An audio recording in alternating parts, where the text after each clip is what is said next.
Here's what I'm going to cover. I'm going to tell you real briefly about me, and then I will give you an executive summary on what I think, based on my experience, makes a successful file share to SharePoint migration. I'll touch briefly on the challenges with doing it manually. A lot of people say, oh, I can just drag and drop, or I can, go to File Explorer view, and there's definitely some gotchas there. It might possibly work for you, but you should definitely,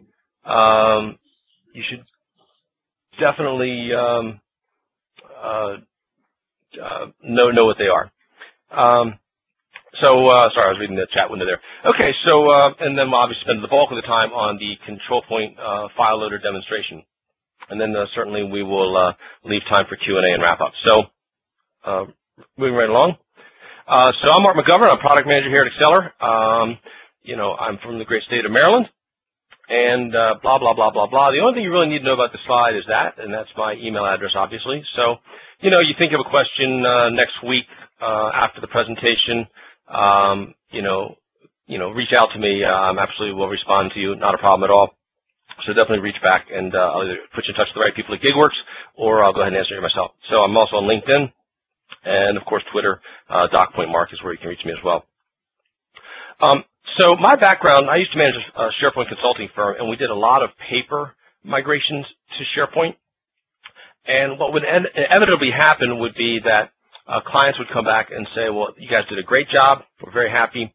But we also have these other documents that were born digital. Can you give us a hand getting those documents into SharePoint? So we were a for-profit enterprise, so of course we always liked scope add-ons and more work. So we would say yes, and we would help them. So I've used a variety of tools, some good, some not so good, some custom stuff our devs did, some manual stuff, and so I feel like I have a pretty good handle on some of the pitfalls around migration. So if I had to give you number one tip around migrating file shares to SharePoint, that would essentially be that you really need your end users to participate, but you have to maintain control. And for every organization, it's a little bit different. I wish I had a scale here.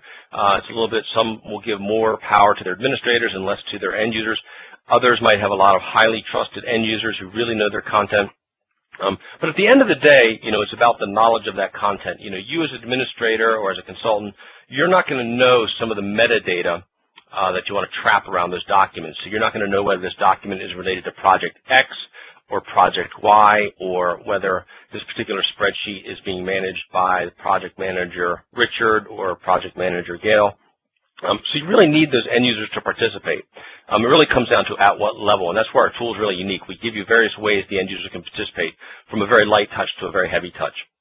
But at the end of the day, you don't want them just going crazy and uploading tons of files, their entire music collection in the middle of the workday. So you want to be able to have a review process in place and a good, strong change management plan to get the documents in, and then make sure that, we're not writing in two places, that the access has been cut off on the file share. So as I said, I'm going to spend 90% of the time, my time at least, on the demonstration.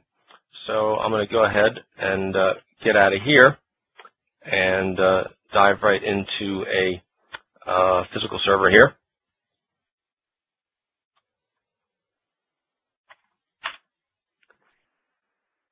So I'm on one of our dev servers, a VM, and our tool will actually run anywhere. You can install it on a laptop.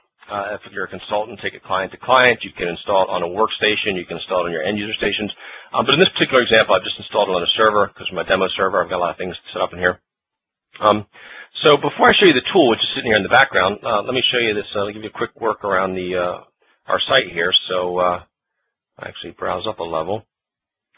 Whenever I do a demo, I have to create a fictitious company. So a lot of times I use the most famous fictitious company of all, and that's good old Acme. So Acme's good because, like any company, they have products and they have invoices and they have employee files and that kind of stuff. So you'll see today we're going to focus on employee files because that's relative to everybody on this demonstration. Some of you guys might have services, some might have products, some might have internal customers or external customers, but I'm pretty confident everybody has employee files, whether it's just for a few employees or tens of thousands. So let me start by showing you, if you decided, oh, we don't need a third-party tool, we can do this manually, some of the things that you have to keep in mind. So here I'm in a library called Catalogs, and I come up here,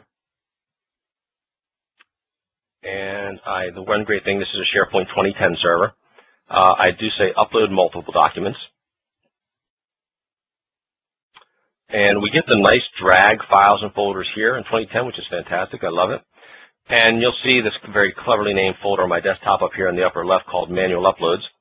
And if I was to drill into that, you'd see we've got some documents in there, and we've got some subfolders nested within them. So, fairly real-world kind of scenario. So I'm going to go ahead and drag this entire folder right here. Let it go. And then I'm going to go ahead and say OK. And you're going to see it's going to start chugging along, 9 out of 10, 11, 12, and it's just chugging along. Everything's great. Kind of hangs at 16 for a second, kind of thinking about it. And we'll give it a second here. And there we go. So the bad news is it says it only did 17 out of 20 of our files. So the question you as the administrator or consultant now has to face is, gosh, what didn't upload and why? And I need to figure all this out and make sure that our migration project is a success. So hopefully you haven't closed out this window, because if you close out this window, then you're completely in the dark. You have no idea what didn't upload and why. I, on the other hand, didn't close the window out, so I expand this out and I start to scroll down and I see, well, this one's pretty obvious. It says invalid file name. It actually tells me. It says, so as you all know, hopefully, that SharePoint does not like certain characters such as ampersands or and signs, as some people call it. The problem here is, picture if this is 1,000 files and we got multiple of these. I can't highlight this. I can't copy and paste. I can't, I have to kind of manually, literally write down this name and then try to go back and rename that file and then go through and find any other ones like that. So that's a very laborious, time-consuming process. And that's not all. I've continued to drill down through this whole tree. So now I'm in the North American folder, and we can see another one failed. This one doesn't even give us any inkling of why. I'm sure we have some smart people on the phone here or listening in the webinar saying, oh, it's an EXE. You probably block EXEs, and you would be 100% right. But it's not always that obvious. And as I continue to drill down, you're going to see more and more examples. But you can see, if you're doing 1,000 files, this is not a very scalable methodology to use to upload. So here we have a file, and you say, oh, maybe you block WMVs. Maybe yes, maybe no. Because it's my demo environment, I know that's actually not the issue. The issue is that it's 102 megs, and we only allow 100 meg files on our SharePoint. So the overall point here is that it's very tough from a change management perspective to keep track of your failures. The other critical part to this is, if I give it a little refresh here, now you see our folders. And as I drill down, these are all left as checked out. So I'd have to go back and check them all in, whereas a third-party tool such as FileLoader will automatically check those in for you. The more critical issue, especially if anyone from legal or compliance is on the phone here, you can see that everything is stamped that it was modified and created just now, just when I uploaded these, and it was uploaded by the system account, which is who I'm logged into. So that's a huge compliance no-no. So a lot of retention policies are based on the date a document was created, or the date it was modified, things like that. So it's going to completely screw up your compliance strategy. So if you're any sort of regulated industry, and every industry really is these days, you're going to have a lot of challenges. So just be advised of that. So let's go ahead and take a look at our employee files directory. So as I said, the real value of putting things in SharePoint is really that we can attach all that rich metadata. I mean, we could talk for days about metadata, but we're going to be able to assign this document is related to this department, the employee name, the document type, is it an application for employment, is it a compensation document? So we can attach a lot of metadata. And the goal here with the tool really is just not so much ingesting the documents into SharePoint, but making it very easy to pull them out, to surface them at a later point in time, saving you time by being able to easily surface things with metadata. That's where the real ROI on a tool comes in. So if we can easily add a lot of metadata, which makes the more documents more findable, as they say, that's the real power of the tool. So I'm going to come down here and open up FileLoader. Now, this first launch page that we give you here is essentially takes us to our site. It gives you some brief videos on some of the parts of the tool. We always believe that, picture's worth 1,000 words. Seeing a quick video is better than kind of go through the manual. So we give that easy access to you right here. Now, the other interesting thing to note is we actually have in the config file, you can actually point this at any web page on your SharePoint site or anywhere for that matter. So we've seen some customers really customize this. They'll say, welcome to the Acme file migration project. Please contact Sally in our compliance department with any questions. Here's a little manual that tells you, the timeline of the project, that we need to have all these documents into SharePoint by the end of the year, etc. So you can kind of customize this and make it your own. So I'm actually running this as administrator.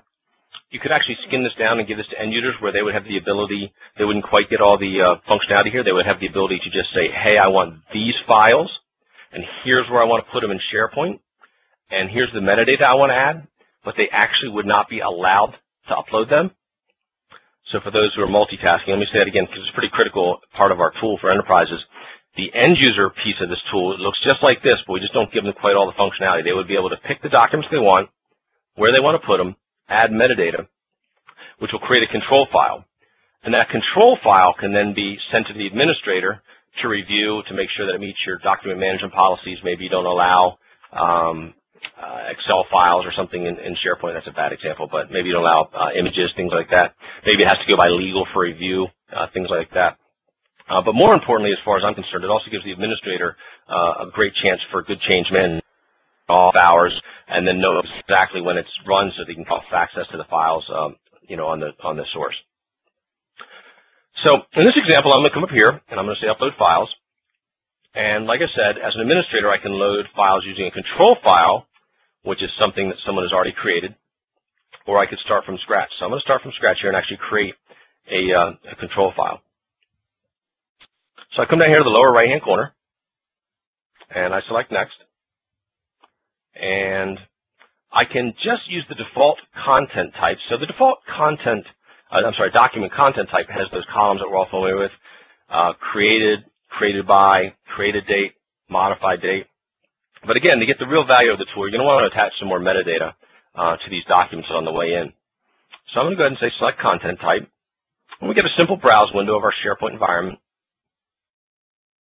Now, I will note here as this loads, I can connect to any SharePoint environment. So I could connect to an on-premise server. I could connect to a server sitting in a data center in another state. I could connect to an Office 365 environment. As long as I have the right credentials, I can connect to various environments. So maybe you want to lift to a partner site or an extranet, or maybe you're just acquired a company and you want to put things in their environment. So here I'm selecting that employee file content type, which I already showed you. It had those list columns of department, doc type, and name. I could actually select multiple content types. I could select 3, 4, 5, and then as I went through the tool and add files, I could say add these files to the employee content type and these other files to maybe the product content type, things like that. So I could actually work with multiple content types at once. So now we have to actually populate this control file with some files. So I'm happy to say about a month ago we actually introduced the ability to not load just from the file system, but we can also load from SharePoint. So a great use case there that a lot of our clients have used is, they'll do just that. They'll take some documents from an on-premise SharePoint environment and they'll lift them to Office 365. Maybe they're doing testing, dipping their toe in the water, seeing if they like Office 365. And there's no better way than to test something out with documents that you're familiar with and know and already collaborate on. And I know that Gig Werks has been doing some work migrating some people, I believe, to Office 365, so you can reach out to them and ask if you have more questions on that. So here I'm going to say from the file system, and I'm going to say add file. So we just have some simple buttons across the top. We like to think our GUI's pretty easy, pretty intuitive. So we get a browse tree, and I come down here to employee files. And you can see we have employee files, and then underneath that we have finance. Under finance we have IT and sales.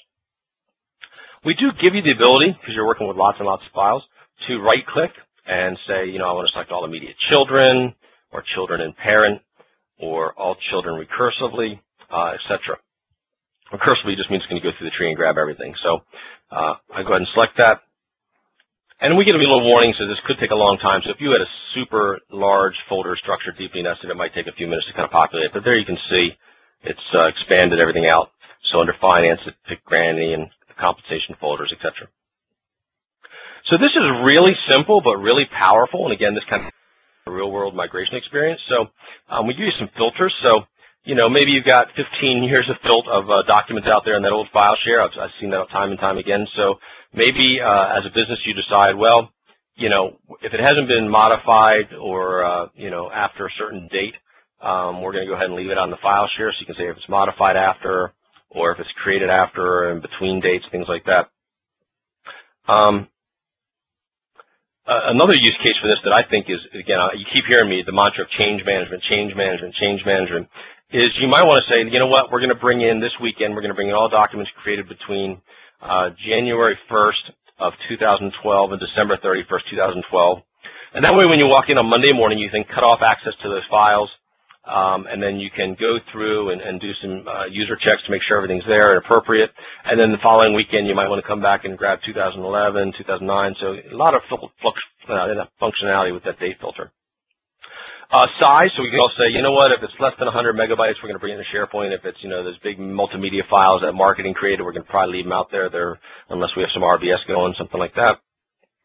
And then again, it gets back to governance is, we want to say, you know what, we're only going to allow these types of files into our SharePoint environment. And this is a simple typable field, if that's a word. So I can literally just use my backspace key and say, you know what, we're only going to allow PDF, DOCX, and DOC. And conversely, I could flip that around and say, we're going to exclude these types and say, WMB, etc. So for this example, I'm going to go ahead and bring everything in, but you can see the power of the filtering. And I'm going to go ahead and say OK. And you'll see here, like I said, we could do multiple content types at once. They're actually created as tabs on the bottom. So we have the employee file content type, and if I decide to do other content types, I could work them across here and do them all as one big batch. Again, it's about the power of bulk uploading. So a couple interesting things here. If you'll notice, I'll bring your attention to the middle of the screen here under says source name. So we have 3 documents here. We have one called Granny Employee Review, and then we have one called Granny Employee Review Revised, and then we have one called Granny Employee Review Final. So I know everyone on the phone, without a doubt, has seen this before where, because there's no versioning on a file share, 99 times out of 100, although there are some third parties who could do it, people just rename stuff. So really this is the same document. It's obviously went through a review process and a final process. My favorite when you see like final, this is the real final, this is absolutely the real final. But since SharePoint does have versioning, we can clean up this mess by simply holding down the Shift key and selecting the last document and say clean up versions. And now I can say we're going to call this document, I can call it whatever I want to do, but I'm going to call it Granny Employee, if I can spell type correctly, review.docx, and it's going to actually version this. And it bases the version on the created dates. But I could actually rearrange it and say, no, I want that to be version 2. So we're going to present this as one document in SharePoint, and then we can roll back to the previous version. So that's a really nice way to clean up some messy file shares. So the other thing we can do is we can come over here, and you can see these metadata was pulled directly from SharePoint, these metadata columns. So if it was a drop-down pick in SharePoint, it's going to be a drop-down pick here. So I could say, for instance, Granny is in the finance department, and I can copy and paste down. I can type in the employee name as in SharePoint. This is a text field, so I can type in the name here. The doc type, again, it's drop down, so I can say this particular document is compensation document, or this particular document is an application for employment document, and I can cut and paste. So I can actually even save this and have give this to the end user, and they can work on it offline and fill it out and then return it to you. So again, our clients use this in a variety of ways. Some give the employees the end user piece and let them run the tool. Others have the administrator create this control file, give it to them, ask for it back in a week. Some people actually drop it in a SharePoint document library, have a workflow around it. So this control file is so critical to the process. I want to make sure that everyone understands it. And if we have time at the end, I'll show you, you can get pretty creative too. You can put like if-then statements in here, say, if they're in this department, then their manager is X, things like that. So you can get pretty interesting in populating the metadata. The final thing I'll say is here is we can also set folder mapping. So let's say you have 10,000 documents in the finance folder. We can come up here and say, well, anything in this finance folder, we're going to tag as finance. So you can literally go ahead and tag everything manually one by one, or you can tag things bulk at the folder level. So anything in the Granny folder, I could tag as Granny, and so on and so forth. And just like the control file, I can actually export this, work on it offline, pass it around, import it back in.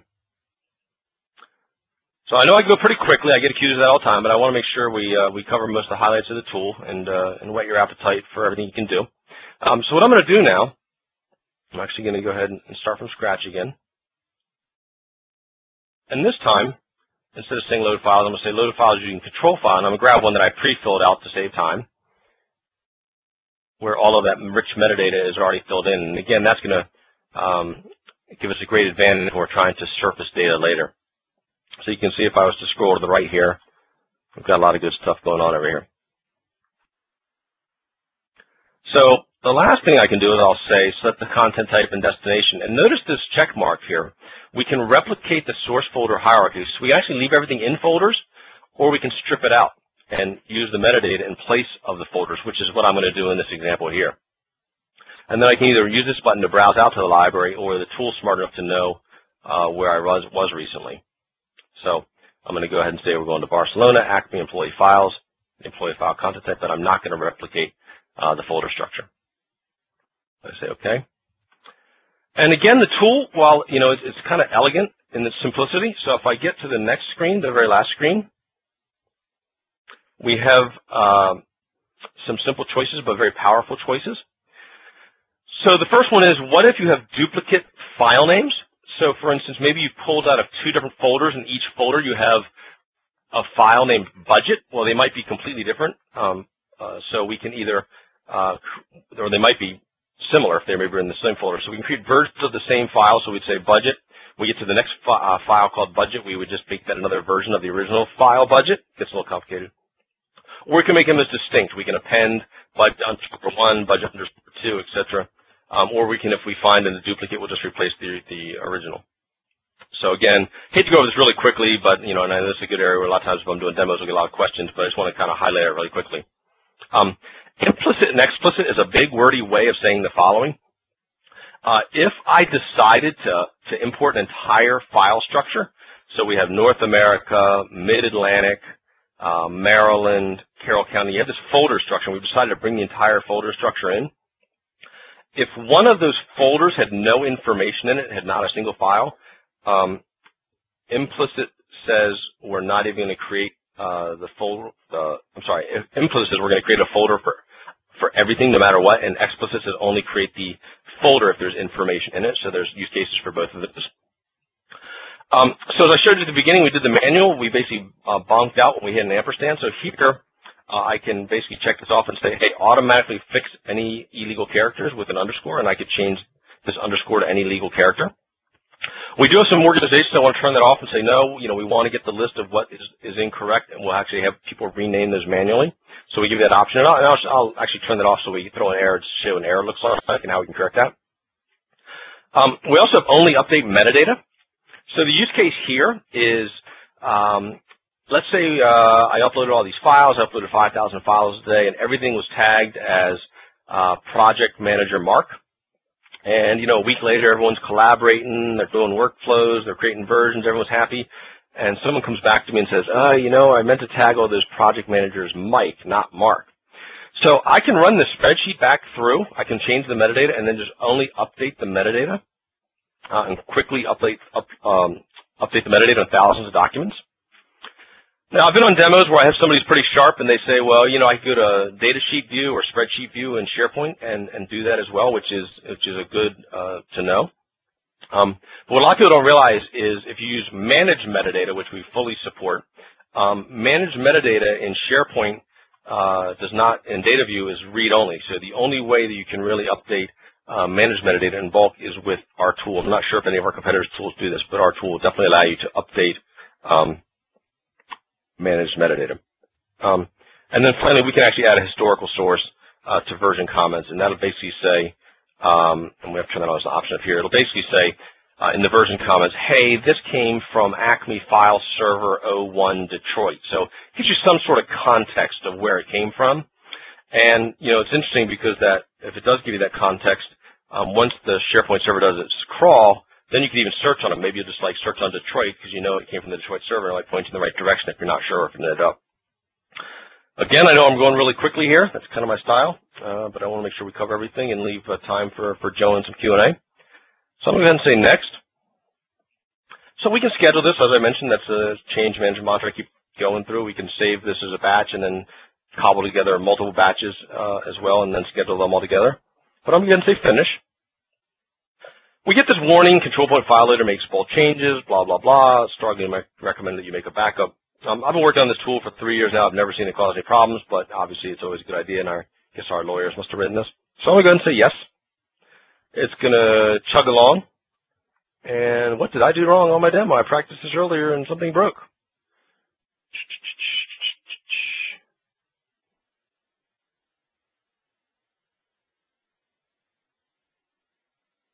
Well, let me give this a real quick try one more time here. Load files using control file next. And we're going to say file loader webinar. We're going to say open. And see if I had documents there already. Maybe that was it. No, employee files. No, nothing there. Let me take a quick look at this spreadsheet. That's the great thing about doing demos. Keep you on your toes. Destination file name. Source, desktop. Destination, employee files. Let's say next. Next, and finish. And yep. There we go. So I must have done something when I was just tapping around real quickly on my spreadsheet. So chugging along. I can stop sweating now. And you can see it runs along pretty quickly. And while it's pushing this off the GUI, it obviously logs it all, and you have a trace log. So let's take a look at the finished product here. So I'm going to go ahead and refresh this here. And here's what I love to show people, especially people maybe are newer to SharePoint or maybe having trouble convincing their boss to go ahead and upload their files into SharePoint. Another great reason to upload the files into SharePoint is, adoption. So people start using SharePoint. It's a great use case to push adoption. So here's the example I say. Someone says, the boss says, hey, I want to see all the compensation files for all of the employees. So here, the old way, they have to go into employee files, and they'd have to go into finance, and they'd have to go into Granny, and they'd have to go into compensation, and they'd have to copy this out somewhere. And then they'd have to work their way back up the tree, and then they would have to go to IT, and then they have to go to Daffy. They have to go to compensation, and they have to work this. So you can see, to get all the compensation documents to the boss would take a little bit of time, effort, and energy. But now we put them in SharePoint, and we got rid of those folders and replaced them with metadata, and you saw how easy that was to do with FileLoader. I just say doc type, flip the filter, comp, one click, I've now surfaced all, and I didn't load all the documents for all the employees just to make it faster. I only loaded one employee from each department, Daffy, Granny, and Pepe. So with one click, I've now, I could literally take 10,000 rows and filter it down to just the documents I'm looking for. And then I could continue to filter and say, well, I want to see the compensation documents for just the IT department. So a great use case for easily replacing folders with metadata as you take the documents into SharePoint. So I'm going to clear the filters back here. Show you one other thing. So the other thing, let's see if we did that. So here's the Granny employee review, and let's see if this worked or if I messed that up too. So I'm going to do the drop down, and I'm going to say go to version history, and you'll see we created 3 different versions today. So we took those documents, Granny review revised and Granny review final, and instead of making a big mess in SharePoint, now we cleaned them up, but we can always go back to them if need be. The other thing, notice the created date. So this was created in January of 2012, and did most of these when I was building a demo a long time ago, but I thought I had some other dates in here. Created by Bugs Bunny, somebody modified as administrator, but it gives you, obviously this is really important for retention, and who authored this document kind of stuff. So again, I've been going pretty fast. I wanted to make sure we had time for Joe to jump back in, tell you a little bit more about Gig Werks and their services. Okay, very good. All right, everybody. I do apologize for that shaky start up front. I don't want to detract from questions and answers. You guys have many questions to ask.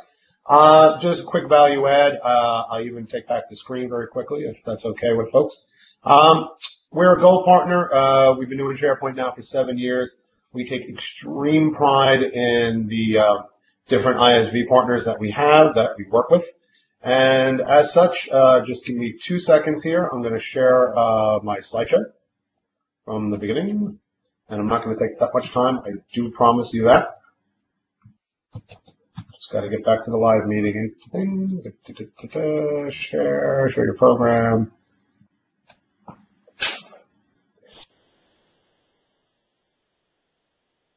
Nice. My slide. Look, there we go. Can everybody see this? Ricky, can you see this? Okay, cool. So just very quickly, if you can or can't, ECM we believe is a huge opportunity for SharePoint right now. It is utterly mature as a product set. It does things, for instance, even on the storage piece, they're now saving the deltas, not the full binaries or the full blobs, so it's more efficient from a storage perspective. They've enhanced legal discovery, et cetera, and so forth. As to who we are, again, we've been focusing on SharePoint since the 2003 iteration. It's all we do. We started out doing advanced infrastructure and custom application development, and so in addition to working with Axceler and Nintex and Brightwork and Caligo, and what we really do consider to be the best in breed out there right now, we do offer the other expertise around the stack. Everything from advisory services, so we help folks review their own architecture, help them as they run into issues with InfoPath or whatever else, so we're sort of on retainer. We do a SharePoint 3-day staging and development workshop. At this juncture of the cutover to 2013, something we highly encourage. We'll build a staging environment with you, go over best practices, review the changes, the administration, and then do a hands-on workshop around some use case that you may present to us. We have other quick start offers that we'll throw out there. I don't want to eat up the clock. We have another webcast tomorrow on project management collaboration in SharePoint. And then following, when we come back at the end of next month, more on 2013 at ECM, and this time around governance and compliance. Just a quick summary on ECM as to why we really think you want to go ahead and start migrating data in there. It's just vastly improved. Everything from e-discovery, site-level retention policies. This is major, by the way. People, especially on file systems, are just holding on data too long and putting themselves at risk from legal discovery. So again, wildly improved. The e-discovery pieces now also extend into file systems as well as Exchange. So again, the reason why you're going to be interested in Axceler is to take advantage of these very, very mature ECM qualities that SharePoint 2013 represents. You can search file systems across different SharePoint repositories, line of business systems, and you have this seamless integration now to Exchange. And one last piece on this, as it relates to upgrading, if you're on 07, there's no direct path to 2013. So Axceler also has another great set of products around the migration. We find most of our customers now are looking to set up do this greenfield, in other words, with a clean install of 2013, and then take advantage of migration tools to both take advantage of the new functionality, like manage metadata and hierarchical metadata, but also sort of to revisit the sins of the past, to clean the closet before you move. And these are other tools that we highly encourage folks to look at. Just to explain our relationship, Microsoft makes the platform. Our partners find noticeable gaps and needed additional functionalities that relates to SharePoint, and they come in and they fill those gaps. And then companies like Gig Werks, we're architects and general contractors all in one. So our clients come to us and say, we need you to help us design the solution. And oh, by the way, while you're at it, we also need you to build it for us. And so the way we look at it is Microsoft SharePoint is giving us the foundation. Our ISVs are like Anderson windows and Kohler sinks and have this high functionality. We're not going to go out and chop down a tree and plane the wood and then smelt glass. We're going to go out and buy the best components for the home that we're architecting for our clients and build. Again, thank you, everybody.